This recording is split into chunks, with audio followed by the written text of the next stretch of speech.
What's going on, Orange Nation? This is Neil Adler with Syracuse Central on the Fan Arch Network, and it is Wednesday. Happy Wednesday. It's hump day. And we're 2 days removed from Labor Day. All the kiddos are back at school, although my son actually has been back for a couple weeks, but that's a whole nother story. But everyone's settling back into the work week in the fall and college football, and then we'll have college basketball coming up. It's a glorious time of year, my favorite time. The only thing I don't like about the fall is it's winter afterwards. I do not like getting dark at 4:30 p.m. and bitter cold. But that's completely random and has nothing to do with this show. In any event, I hope everyone's doing well. We're going to do Syracuse football again today. As I've said in the past, we'll definitely be doing lots of Syracuse basketball as well as recruiting for both sports throughout the year. But certainly Syracuse football is top of mind right now. And so with one game, which I'll allude to later on, being on Monday night, the latest top 25 polls came out on Tuesday instead of Monday. So I'm talking about them now, and it's Wednesday. There's movement. There's always movement. First of all, I think preseason polls are stupid, but, it gives us something to talk about. But there was movement because some teams lost. There was some fun top 10 matchups, and one team had to lose in each of them. But not a lot of falling in those regards. Other teams fell if they were completely upset by a team that wasn't ranked, etc. Teams moved up and down, etc., etc., etc., etc. But the ACC, okay. Clemson lost at home, but they lost to a top 10 team, so they didn't fall a ton. They're still in the top 10. They are number 8 and number 8 in the two polls. Miami moved up to number 5 in the AP poll. They had a great win at home over Notre Dame, which was the national runner-up last year. So the Canes are looking good. They're number 7 in the coaches poll. Just looking a little bit further here, SMU, I think they were last week. They were 16, so they stayed 16 in the coaches poll, 17 in the AP poll.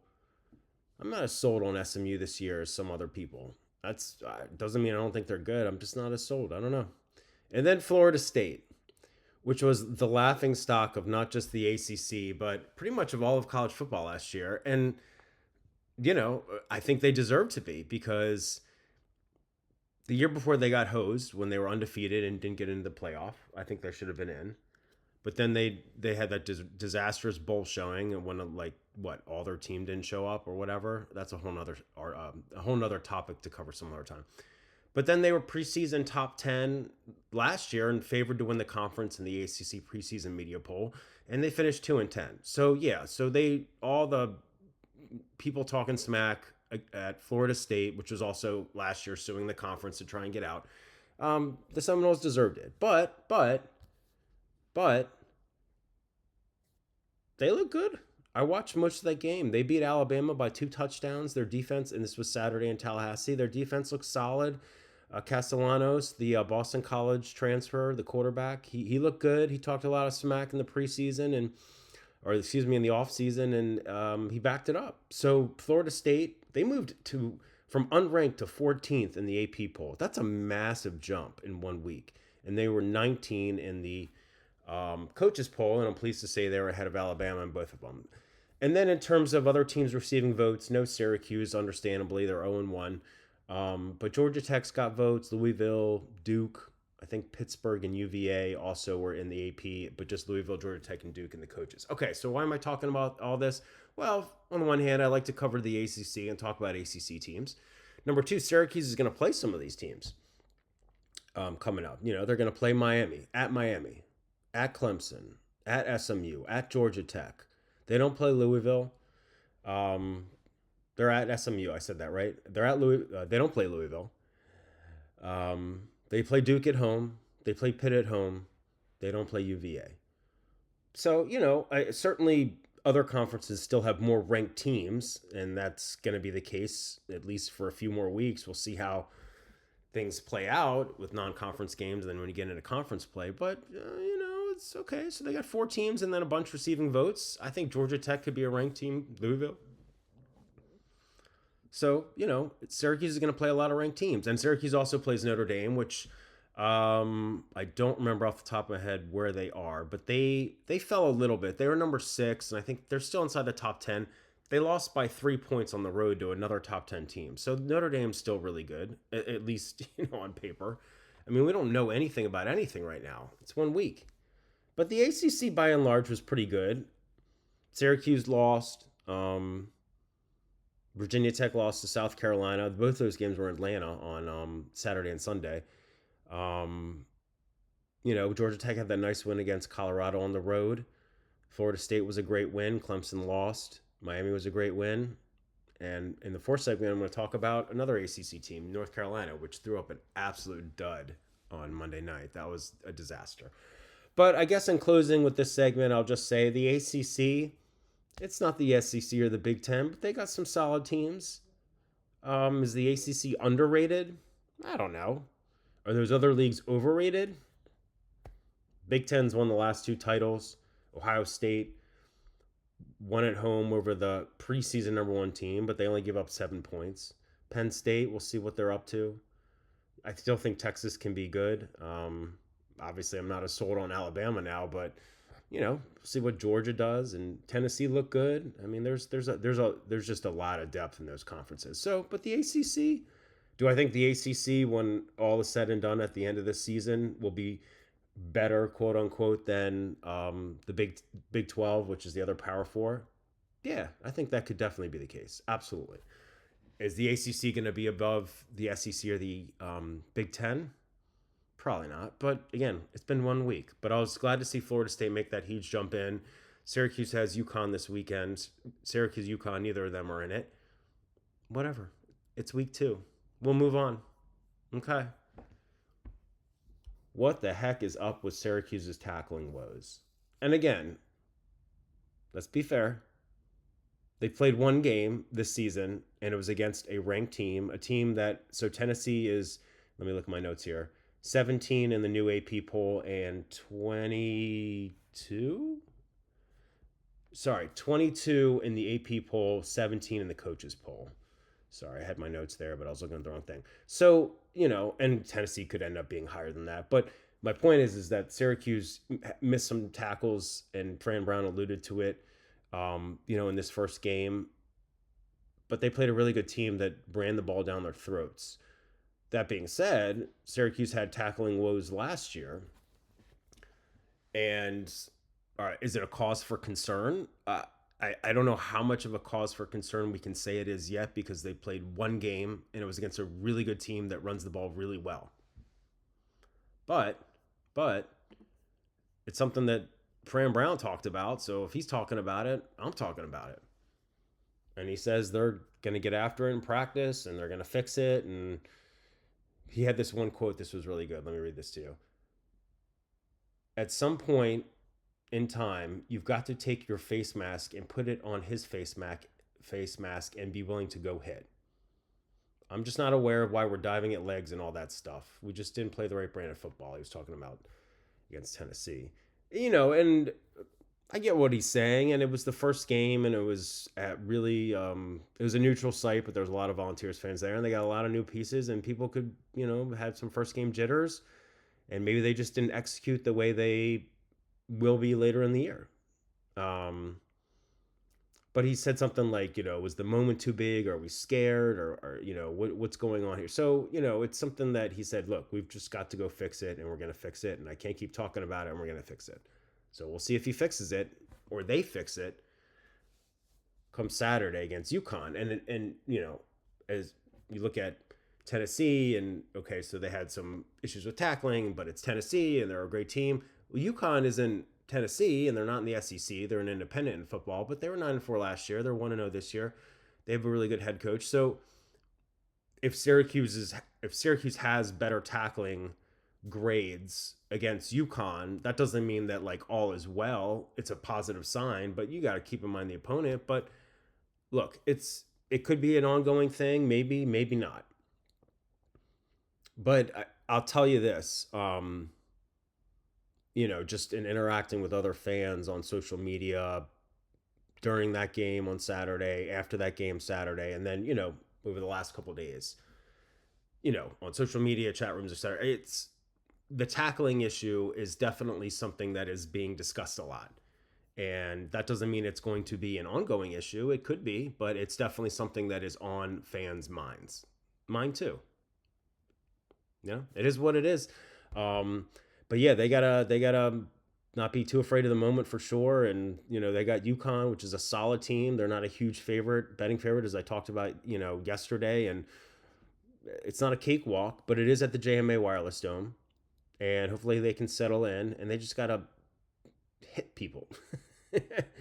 And I guess in some instances you do have to go after a guy's legs when you're tackling him, especially if he's further away and you're just trying to kind of leap. And I'm not saying I'm like the foremost expert on tackling, um, but you do have to tackle better. You cannot afford, especially against higher quality teams, ranked teams, to be missing tackles in the open field when it could contain a play that ends up being a longer play, or a missed tackle that results in a first down when you had them behind the line of scrimmage, or behind the first down marker. You cannot allow opponents to have sustain and extend their drives with missed tackles, especially when the defense right now is a little shaky, if you ask me. 45 points in the first game, against a really good Tennessee team, but 45 points is a lot of points. So we'll see. Hey, listen, the thing I love about Fran Brown is he's honest. He's no BS. He calls it like he sees it, and he's candid. He's open. He doesn't hide from the moment. He doesn't hide from weaknesses or things that the team needs to work on. And he said flat out afterwards, losing sucks. We've been working our butts off all preseason camp, and we go out in the first game and we lose. We lose to a good team, and to be a good team, you have to beat good teams. But it sucks. But then he also has said, I believe he said on Tuesday, or it could have been Monday, during his Monday presser, he said, "I'm over it. Let's move on to game 2." So we're going to move on to game 2. Okay? And I think Syracuse is going to win this game on Saturday. Okay. I'm going to keep talking about this because it's annoying. And you can feel free to tell me in the comment section that you don't want me talking about it anymore, and I'll give it serious consideration, because this is a show where I want to talk about things that you want to hear about. But this ongoing notion, and it's a big story for Syracuse because it's their first 5-star verbal commit in 20 plus years. So we're talking about Calvin Russell of Miami Northwestern Senior High School, who verbally committed to Syracuse in early July. And it shocked a lot of people. I don't know how much it shocked Syracuse, because I think they felt like they were going to win out. It was either going to be them or Michigan ultimately. His Final Four were those two, Oregon and Florida State. But, it's just like every single day now, analysts are talking at national, and, because I keep tabs on what they're saying. I write about it for other sites. I'm talking about here. Yeah, they keep talking about, oh, well, he was at the Miami Hurricanes game, and that's his hometown team, and his mom, I believe, was an athlete there, and they have connections there or ties there, so he must be flipping. They must, the Hurricanes are going to flip him. They didn't go out and say that, the analysts, but they had said things, and more of it on Tuesday, which is why I'm talking about it on Wednesday, is, okay, so he was at the Hurricanes game on Sunday night because he was cheering on a good friend of his who plays for Miami, Malachi Toney, who I don't think went to the same high school as Calvin in Florida, but they're good friends, and they obviously are both from Florida. And Toney was good, and the Hurricanes won, and Calvin Russell was in attendance along with a lot of other guys. It was an unofficial visit. He's already officially visited Miami. It's a hometown team. It's not like he got on a plane. He was going to support his friend. And he said he was really proud of Toney, and I thought that was really cool, that they won that game. And but then, the analysts are saying, okay, so, Miami won that game and Syracuse got blitzed. So, like, that looks bad for Syracuse, and the Hurricanes are looking good. And if they have a strong season and Syracuse falters, oh, Calvin's definitely flipping. Really? Why? I mean, yeah, I guess if Syracuse completely sucks and they're like 2-10, maybe that makes, but like, why? If Miami has a really good year, but Syracuse is solid and makes a bowl, and he's locked in because of Fran Brown, unless Fran Brown is leaving, I mean, he could flip, but like, it's just this ongoing attitude. It's like, how dare Syracuse start to recruit 5 stars and actually win out for them? And if a guy's committed to Syracuse as a 5-star, but Miami's in the mix, oh, he's definitely going to flip. It's just annoying. I don't know. He could flip. I don't think he's going to. I think he's going to stay locked in. I think he's going to officially visit Syracuse this fall. As I reported the day that he, not for Syracuse Central, but for one of the other sites I write for, as I reported that day that he verbally committed, I had a source tell me he was going to be play for the basketball team this year. I mean, maybe not past this year, but that's the expectation this year. And he could enroll early and be there in January. Now, again, it could be some anxious months until then, and he could be back at the Hurricanes for other game day visits. They're unofficial. He could go unofficially visit other suitors. Although I did come across one article that I thought was interesting where it talked about, according to Russell, the only schools that he's in contact with are Syracuse and Miami. I mean, take that with a little bit of grain of salt. You really think that Michigan's still not in his ear? Florida State? Come on. Come on. But anyway, I just I feel like it's going to be, I'm going to take a swig of water here.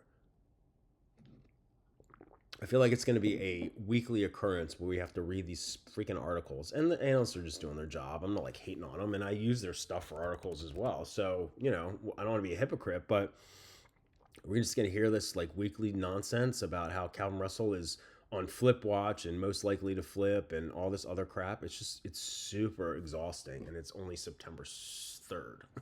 So we'll see. We'll see. I'm not that worried. But anything can happen. And Syracuse, to their, doing the same thing. They've offered scholarships, and I've talked about it on here and written about it other places, of late, where they've offered scholarships to guys that are committed to the Hurricanes. Or I think they offered one guy that's Florida State, and they're trying to flip to Darius Hughes, who is committed to Florida, verbally committed to Florida State, and plays at Miami Northwestern Senior High School. So, it's the game. Recruiting is like a fickle business. It's a game. I don't even care, obviously I'd be sad if Calvin flipped, but I don't even care if, that it's being discussed, other than it's like kind of this attitude, like I said earlier, about how, oh gosh, how can a guy that highly ranked, he's 5 stars, top 25 nationally per 24/7 Sports, top 30, I think, per the Rivals Industry Ranking composite. It's like, how possibly can Syracuse land a 5-star? Well, they got Fran Brown now. So we'll see. I'll leave it at that. We're going to end on a fun one here, okay? So I'll tell you. Good old coach Bill Belichick, who is probably, he's the greatest NFL coach ever, right? He's won, 6 Super Bowls? And I think, 2 more as an assistant? And he's like the super chattiest, like most personable guy ever. And like it's been a freak show circus with his, his girlfriend / business partner or whatever. Like, I don't even want to get into that because I don't care about his personal life. It's just funny, all the nonsense that you hear about that has nothing to do with football. But that's the world we live in, especially with social media. But Coach Bill in Chapel Hill threw up a dud in his first game. And I'm not going to hate on North Carolina for losing because Syracuse lost in week 1. But it was a standalone Monday night game. They were home against TCU, and I'm pretty sure TCU a couple years ago made it to the CFP title game, right? They got blasted by Georgia, but, TCU is a solid program. But, there was so much hype, and Michael Jordan was there, and who the freak else was there? Roy Williams, oh, God, what was Lawrence Taylor? They're just, celebrities galore. And I was actually out to dinner with my folks and having a brew, and, I watched a bit of it, and they scored first. And I was like, okay, they're off to a solid start. And then I actually came home and watched a little bit more. But, it wasn't like out of hand. But then I started to watch some other shows and was doing some other things. And then I woke up the next day and was like, okay, they lost, 48-14? TCU rattled off 41 straight or something. I'm sorry if I didn't get that 100% right, but you get the drift. That's awful. How do you do that at home? Now, to be fair, that doesn't mean that Bill Belichick isn't a good head coach. It means that his team got their butt whipped. And, obviously his teams got their butts whipped sometimes in the NFL. They weren't always good. But it's been such a media circus about him and his girlfriend and just him. And it's like, okay, and then you throw up a dud on the field. And the reason I'm talking about it, again, is not to trash North Carolina because we lost. Syracuse lost. I thought it'll be fun because Syracuse plays North Carolina on Halloween. And I'll be curious what Syracuse's record is at that point. I'll be curious what North Carolina's record. I mean, it's like I saw things online after the game the next day about like, oh, it was the odds of him Belichick making, and odds makers do odds for everything, but the odds of him making it through the season, or the odds of how high up Bill Belichick is on like the guys with the largest or best or highest odds, however you want to say it, to be fired this year or something. And there's obviously other guys on that list, but it's just like, first of all, it's one game, so give him a break. Second of all, I don't remember exactly when he was hired, but in college, given the fact that it's more and more about the transfer portal, but then you are recruiting at the prep level, and he has never been a head coach in college, so it's not like, oh, all of a sudden you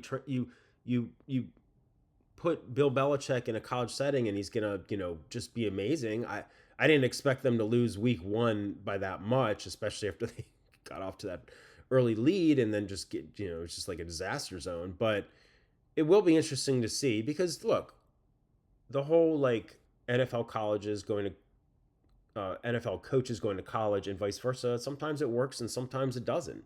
So maybe it will, maybe it won't. I'm not like rooting against him. I don't care about his personal life one bit, but that was pretty bad. That was bad. But again, he's still an awesome head coach, and it's like, you inherit what you inherit in terms of a roster, but then you do go into the portal and the prep recruiting. But like, I don't necessarily look at it like as much how he does this year. It's like how he would do in year 2 or 3, when it's like more like fully his classes and stuff in terms of recruiting. So we'll see. It was definitely a little, as someone who's almost 48 and has known Belichick, not known him personally, but known Belichick, in his Patriots days or even further back for decades. It's weird seeing him in college, but makes for good content, right? I guess. Anyway, I'm excited to see Syracuse welcome North Carolina to the Dome on Halloween.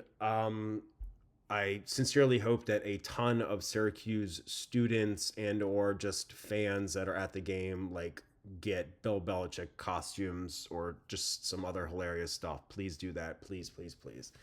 But I'm not rooting against Bill Belichick. I root for all ACC teams when they're not playing Syracuse. So hopefully they'll bounce back. And then again, we've got Syracuse this weekend against UConn at the Dome. What do you think the score of the UConn-Syracuse game is going to be? Drop me a line in the comment section about that. I appreciate you tuning in. Definitely tell me what you like and what you don't like. I'm going to keep talking about Calvin Russell, though. Sorry if that annoys you. I'm going to keep doing it, though. But we'll keep doing Syracuse football, basketball, recruiting, intel, etc. Definitely got some basketball things coming up soon. But I appreciate you tuning in. And this is Neil Adler with Syracuse Central via the Fan Arch Network. I will talk to you again tomorrow. Thanks for tuning in, friends. Take care.